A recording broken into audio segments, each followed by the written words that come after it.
Hello, thank you so much for attending this presentation on the mindset of a male batterer. My name is Gladwell Wayaki. I am a mental health professional. I have been in the field for about 20 years, have a background in counseling psychology, and have worked with women and children and families almost throughout that time. And a primary focus of interest for me has been domestic violence. And so in this presentation, I'm going to be tackling one aspect of domestic violence, and that is looking at the male batterer.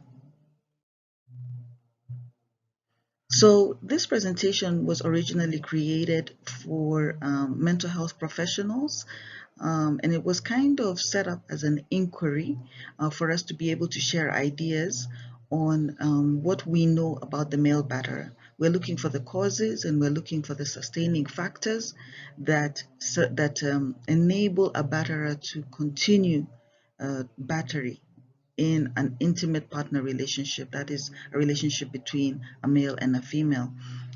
We are not by any means assuming that only males batter. We have come to understand that females also batter, and that in fact that is a subgroup that needs to be addressed quite squarely and critically. But for the benefits of this presentation, we did not want to assume that the factors that impact a male batterer are exactly the same as those that affect a female batterer, and so the female batterer would need to be addressed separately. Okay. The intent of this profile creation is for us to have a better understanding of where the batterer is coming from, so that we can create interventions that are actually effective, because our goal is to eradicate domestic violence. All right, so we have a very limited research and studies on the male batterer, like we've mentioned. A lot of the work that has been done has been focused on women and children as victims. We as a society are confused about whether there ought to be some leeway and some tolerance for domestic violence. Is it okay for a male or female to batter their spouse or their intimate partner? We are also not clear on whether the batterer is able to control themselves when they are in a battering stage. And if we're talking about zero tolerance for domestic violence, what can we do going forward to ensure that we're heading towards that direction? Okay. So what are we talking about when we talk about male battery? So male battery is the extreme expression of the belief of dominance and possession over the female partner by use of intimidation, coercion, and violence. Now, this is not to be confused with normal anger. And when we say normal, we're saying that it's normal for human beings to become angry and to act out and express how they're feeling. But here we're talking about a dynamic whereby we have a partner who feels that it is justified for him to have full control over his intimate spouse, and to exert that control and sense of possession. He uses intimidation, violence, and coercion. Okay, so we're talking about abuse. And as we know, there are several types of abuse. Most commonly known are physical types of abuse, sexual abuse, emotional, financial. We also have stalking, we have neglect, and we have other forms of abuse that typically end up in a situation where the victim is harmed or finds herself in a state of unwellness at the hands of her intimate partner. We're also saying that with battery, that this is not a one-off event. We're talking about repetitive acts. They may vary in their nature, they may vary over time. However, we do find that they are repetitive, and they do tend to show some kind of pattern to them. And so we are looking for those patterns so that we can address them squarely. The outcome of the battery is typically severe. It may not start off as severe, but as it progresses, it ends up being so severe that it elicits dynamics in the victims that we now recognize to be the cycle of abuse.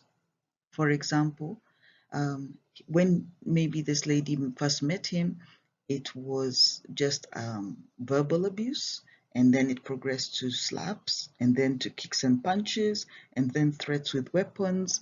And unfortunately, we have found that many victims have found themselves passing away at the hands of their partners. So it does result in severe injury at the end of the day. When we're talking about battery, we're describing a scenario where the male is exhibiting two types, two sides of his personality, and we'll go into that theory about what's happening there. But we're looking at a man who presents himself very well in front of other people in the society, but when he comes home, it's a totally different situation. So what are the origins of this battery persona, and why do we call it a persona? So just like we've just said, it's almost like there are two in one personalities in this individual. There is the appropriate persona, and then there's the inappropriate persona. The inappropriate persona, the battery persona, is actually unique unto itself. It's very violent, it's very aggressive. Okay, where does that individual draw that personality, that persona from? We want to theorize that it comes from early childhood and from the upbringing. We may have seen in this child that they were um, exposed, or they were exhibiting a lot of violence even to animals as young children, or they were exposed to abuse in the family. There might have been issues of poor emotional nourishment where the child's sense of empathy and love was greatly suppressed or overridden by violence and coercion. Okay, violence was actually modeled for them. As we know, modeling, if someone actually demonstrates to you how to do something, it's a much more powerful lesson than if someone just verbally expresses it to you. So if a child over the years has been modeled violence, those are very impactful lessons for the child. And then the violence upon themselves and the feelings that they exhibited themselves, feelings of powerlessness, feeling that they have no control, can teach a child growing up that that is the goal, is to be the one in power, the one who is taking control. We have other causes of violence that may not be so squarely addressed, such as personality disorders. We may have some batterers who, as part of their personality, it exhibits as violence. For example, if a batterer feels that they are above, or they are of higher value, or they are, more self-esteemed, than the victim, they may see no harm in harming or treating their intimate partner in an unfair way. If we have and I'm just kind of alluding to personality disorders, kind of like personality traits, rather, kind of like narcissism. You can also have antisocial, whereby it's characterized by someone not even having the ability to be empathetic. They don't have the ability to care about somebody else's feeling. If you're dealing with an antisocial type of personality, it may almost be a sport to watch their victim suffer.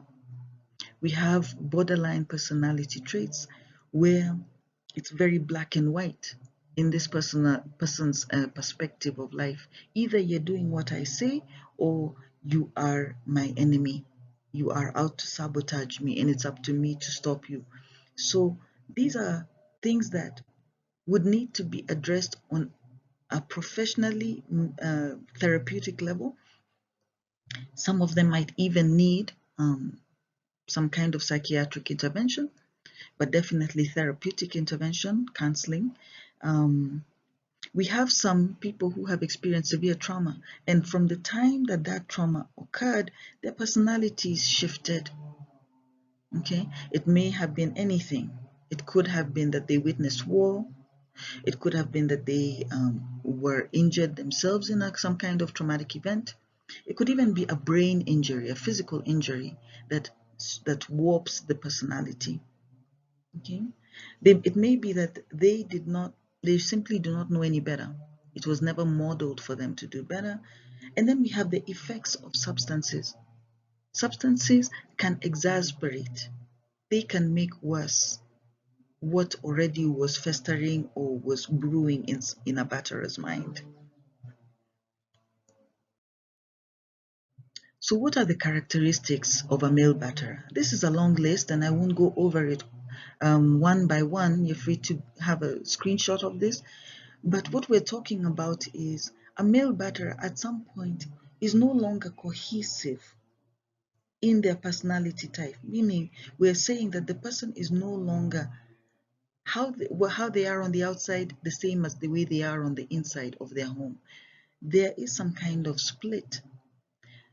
A big question is that a conscious split? Are they able to control that split? Are they aware that they tend to behave differently in different settings? That's one of our questions that we're going to ask today. But there definitely is that dichotomy in the personality. There also is the issue of rage. Now, we're not talking about mild anger, irritations, frustrations, normal stress, or even severe stress that occurs for a short period of time. We're talking about a festering kind of rage that is just waiting for the opportunity over time to release itself. Sometimes we hear victims talking about they can just by looking at their partner, over time they have come to tell, how close he is to blowing up. Okay, that festering of rage trying to come to the surface. Okay, we also have some batterers who actually are reaping rewards in their battery. Okay, a sense of power, a sense of control. If they're enjoying watching somebody suffer, then this is a behavior that they're going to want to repeat. Okay, we notice that the batterer often could justify their behaviors. They can justify themselves and say, well, she deserved it. Or, well, I was stressed out. I had a drink. Whatever they can say. They try to justify, minimize. They try to dismiss.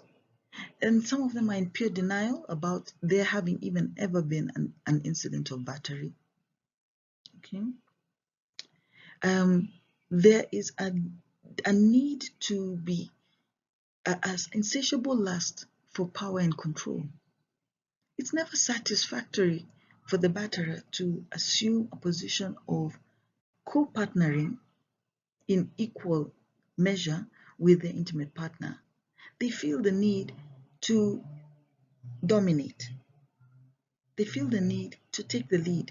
Yes, we know that culturally or even religiously, a man would be seen to be the head of the household. But this is going a step further where the person is very desperately guarding that right, very desperately demanding that that right be recognized and seeing it as a real threat if at any point that is not recognized. Okay. What do other people tell this batterer and how does that impact the batterer? Sometimes the batterer may hear from their society, from their environment, that violence in the home is unacceptable, or they may hear the opposite, that it is acceptable. Right? How they decide to accept that kind of feedback can fuel the violence. If they hear it's unacceptable, they may choose to totally ignore that and discount it and take it as weakness, for example. Or if they're in a culture where it is encouraged and endorsed, they will embrace that and they will use that as a justification. Okay, how do the relationships show up for a male batterer? Okay, a, a male batterer is often described as very charming and pleasant, and this of course is what draws the intimate partner into relationship. All right, the person appears loving at first, but over time we have had victims even question, does this man even love me at all? Is it, when I look at him, it's like he hates me. So there is that transition from love to hate. We notice that in the relationship, the partner tries to isolate, tries to um, tries to keep the victim away from the scrutiny of others. We see that batterers oftentimes have very poor communication skills. It may start off as a verbal conversation, but at some point, the batterer may feel that there's no point of conversing. They're going to use physical force to draw their point. Okay.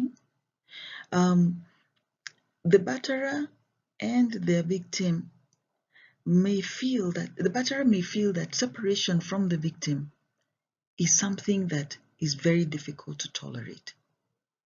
It can be as simple as stalking their victim. It can be as simple as calling the victim 10 times a day, trying to find out where exactly are you, what are you doing. Over time, you can get to a point where a batterer is like saying things like, you will never leave me alive, right? Your trying to leave me will result in your death. Okay, it is separation from the victim, either by the victim themselves or by people who are trying to help the victim, causes this batterer to react very strongly. They can be very obsessive and very compulsive in the way they are trying to address this person. Okay, for example, they watch your every move. They're stalking you. They're following you. They're tracking your phone. They're tracking your car. They're listening in on your conversations. The batterer has found that intimidation and anger is very effective too. They have found that they have been testing and grooming this victim to see what kind of violence and what degree of violence will work in making sure that this particular individual, this intimate partner, stays in line with what the batterer wants. They do not start off coming aggressive, but over time they break down the victim into a position where they are able to go ahead and exert control. Okay. We have batterers who have got very low self-esteem, but we also have batterers who are very arrogant in the way they relate with their victim. But at the end of the day, they see violence and abuse as a way to keep them on a footing that is respected by the victim. Also, another thing that we have found with batterers is that they tend to have troubled relationships with close family members, unless the close family members endorse violence. So they may be estranged from them. The close family members might be able to report that as the person was growing up, this is something that they used to do, that they were violent. Okay. Friends, past partners can do the same. Okay. And that is one of the contributing reasons also why the batterer would choose to separate the victim from others. So the same way we talk about a cycle of violence in terms of the victim, where we're saying that there is a period where the victim goes the batterer is building up tension, seeming to become very angry. And then there's an explosion phase where the actual battery happens. And then after that, there is a sense of calm in the relationship, and the cycle reverts. So that's the cycle of violence. So if we're looking at it from the eyes of the batterer, what's going on during that time? So during the build-up, okay, we are seeing this festering of emotion that's going towards the explosion. The individual is struggling to keep their emotions in check. They are feeling within themselves that there is a tension that is building up in them that's going to seek release. And so the victim may notice that he looks like he's looking to pick a fight of some kind, or he's accusing her of something that really does not seem to be that serious, but he seems to be taking it very seriously. It seems like she can sense something is about to happen. During the explosion itself, now this is the point of release, where the rage is allowed to express itself fully. There is the beatdown, there is the attack. It can go on for a short period of time. There have been victims who have endured a rage session over several days. It can be very severe. It can be with the use of objects and weapons or not. It can be a tirade of physical mixed with verbal, mixed with emotional. It's a definite event that is recognized by the victim. Okay. In the perpetrator, there is an adrenaline rush. This person is showing full force. They are not holding back. They are expressing themselves. We have some of the batterers actually appear to zone out. They appear not to be present. And the victim will say that when they're looking into the face of the batterer, it's almost like they're looking at a monster. They try to appeal to the person that they're looking at, talking to them, calling out their name, and the person does not seem available or ready to be able to calm down. It's a big question whether or not this is something that the batterer can control. It's a big question that we need to look at. What happens after that session? What happens after the person is spent from their anger outburst? There's a sense of relief. There's a sense of peace. There's a sense of calm that comes upon the batterer. These are positive emotions that can be addictive. Hence the repetitiveness of these events. I have found a way to release my rage and now I feel better. Not quite addressing properly the effects on the victim. And that brings us to the stage called reflection period. So now when I'm calm and I'm sitting down and I've just had a blow up, other emotions now have an opportunity to descend upon me. Other thoughts have a chance to come to me that make me think, what did I just do? And why did I just do it? Now you're looking at your victim. You see the bloody face, you see the blue eye. You realize this person needs to be taken to the hospital. You might even be the one to take them to the hospital. There can be a sense of self-blame, self-hate, and how the individual tackles those emotions in that reflection period will determine the next episode or whether the next episode occurs at all. If the person begins to minimize and justify and begins to say to themselves, it's okay. I messed up a little bit. It won't happen again. I'll do it again. I won't do it again. Or even if it happens, so what? It's okay. That's allowed. I'm allowed. It was her fault. She caused this. Depending on how this person addresses that narrative in their mind, it will set the pace for the future events. This reflection period is also the period in which interventions can happen and actually be effective. People coming in at this point can offer the batterer a new mindset, a new way of thinking. They can offer them a new perspective. the victim may be able at this point to engage the batterer. However, remember the victim has just been battered. Remember that the victim has just experienced a monster. Remember the victim is recovering from injuries. They are not the ideal person to talk to the batterer at this point. They are not coming from a position of empowerment, nor is the batterer viewing their victim as empowered or worthy of respect and consideration. Yes, there may be love in there. That's not what we're talking about. But when it comes to addressing these particular behaviors, the victim is not the best person to address the batterer's behavior. And that's an important point for us to keep in mind. So let's move on.